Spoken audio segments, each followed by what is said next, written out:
The year the world almost ended. When people argue online about the worst year ever, the debate usually revolves around personal inconvenience, bad movies, bad politics, or bad luck. But history doesn't care about opinions. History cares about evidence. And when scientists, historians, and climate experts compared data across thousands of years, one year stood apart from all others. Not 1918, not 1347, not even 2020. The year was 536 AD, a year so devastating that the planet itself seemed to turn against humanity. This is the story of the year the sun went dark, and civilization nearly followed.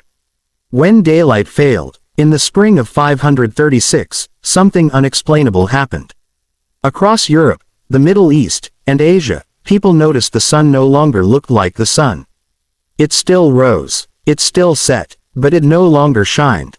Byzantine historian Procopius, an eyewitness to the event, wrote that the sun gave off light, without brightness, resembling a permanent eclipse. Days passed, then months, and the sky remained dull, gray, and lifeless. Another chronicler, Michael the Syrian, recorded that the sun's darkness lasted 18 months, shining weekly for only a few hours each day. Crops stopped ripening, wine tasted sour, seasons lost meaning. This wasn't superstition. It was a global phenomenon.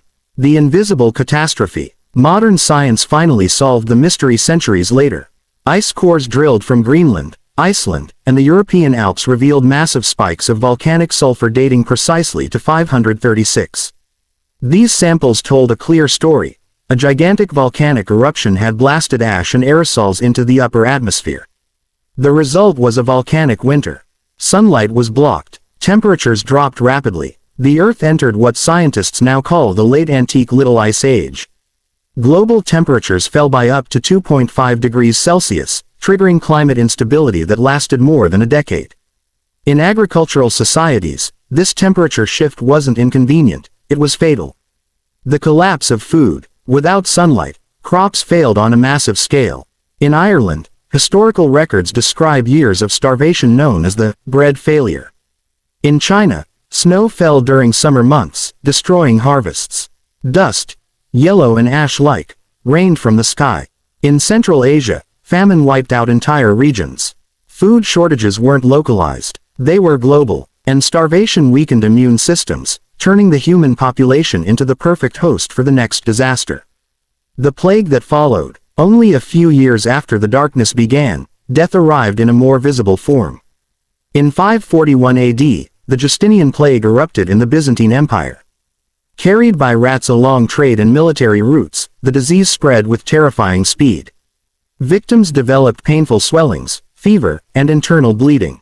Many died within days. Cities filled with corpses. The stench of death became overwhelming.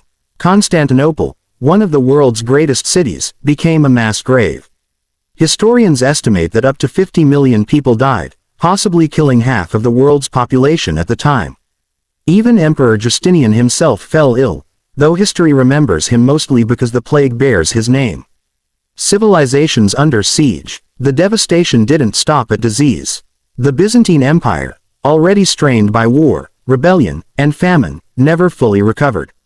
Attempts to restore the glory of Rome collapsed under the weight of depopulation and economic breakdown. Across the ocean, the Mochi civilization in South America suffered catastrophic flooding and climate disruption linked to powerful El Niño events. Their fishing economy collapsed. Their irrigation systems failed. Their society fragmented. This wasn't a bad year. It was a global reset. Proof written in ice and wood. For centuries, historians debated the scale of 536. Then science settled the argument. Tree rings from Europe and Asia show almost no growth during the mid-6th century. Ice cores reveal volcanic particles and sulfur deposits. Coinage records show economic collapse, followed by gradual recovery decades later. Harvard historian Michael McCormick and his research team confirmed what ancient witnesses already knew. 536 triggered a chain reaction of climate disaster, famine, disease, and social collapse unmatched by any single year in recorded history. The slow return of light. And yet, humanity endured. By the late 600s, signs of recovery appeared. Ice cores showed traces of lead pollution, evidence that silver mining and coin production had resumed. Trade restarted. Cities stabilized. The sun returned to its former strength.